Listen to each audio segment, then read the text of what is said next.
Rule जानते भी हैं। स्टील रूल की क्या है, एक लिस्ट काउंट होती है, उसकी लिस्ट काउंट होती है कि वो 0.5 mm से छोटा माप को नहीं माप सकता।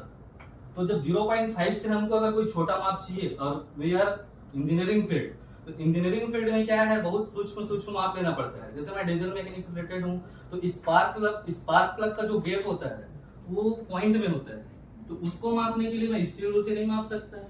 वहां पे मेरे को जरूरत है किसकी, माइक्रोमीटर की जरूरत है, फिलर गेज की जरूरत है, अर्थात प्रिसीजन इंस्ट्रूमेंट। अदर इसका इंट्रोडक्शन में क्या निकल के आ रहा है कि एक सूक्ष्म मापी यंत्र है, प्रिसीजन इंस्ट्रूमेंट, जो 0.5 mm से भी कम mm को माप कर हमको मेजरमेंट देता है। इसलिए माइक्रोमीटर का अदर परिभाषा क्या हो गया, ये एक सूक्ष्म मापी यंत्र है जो 0.5 mm से भी कम mm को माप सकता है।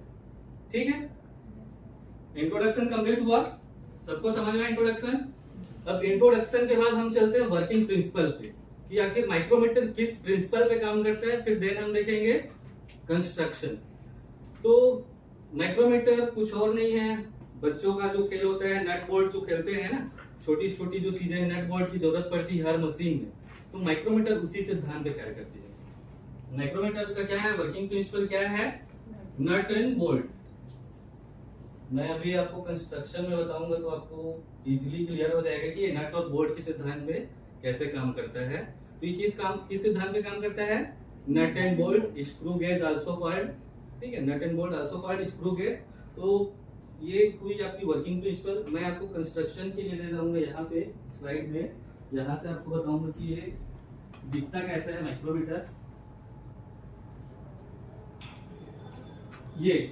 ये जो दिख रहा है ये क्या है, माइक्रोमीटर है।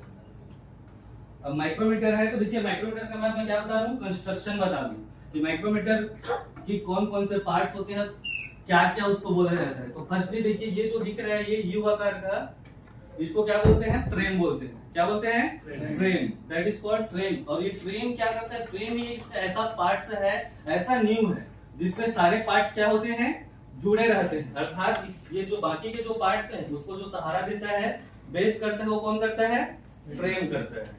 ठीक है, फ्रेम के जस्ट बगल में ये जो दिख रहा है आपका एनविल है, ये एक फिक्स पार्ट्स है। लेफ्ट हैंड साइड में क्या है जो स्थित है वो क्या है, वो एनविल है और ये एक फिक्स पार्ट्स है।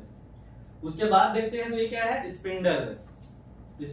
स्पिंडल ये थिम्बल से अटैच रहता है, आगे मैं बताऊंगा।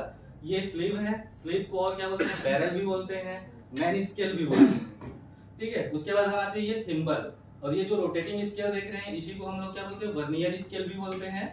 ठीक है, ये जो दिख रहा है ना चौकोन, उसको क्या बोलते हैं, हाँ इसको रोटेटिंग स्केल, सर्कुलर स्केल या फिर वर्नियर स्केल, इसके 3 नाम है। जैसे इसका स्लीव, बैरल और मैन स्केल में बोला, वैसे ये थिम्बल है और ये रेचेट स्टाफ है।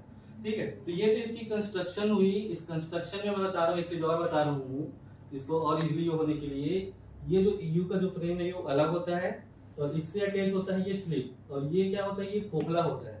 जो स्लीव होती है वो क्या होती है, होलो होता है। होलो होता है, ये स्पिंडल जो है इस थिम्बल से जुड़ा हुआ है, ये लास्ट तक, रेचेट तक। ठीक है, जैसे ही हम इस थिम्बल को इसके अंदर क्या करते हैं, घुमाते हैं। ठीक है, तो ये क्या होता है,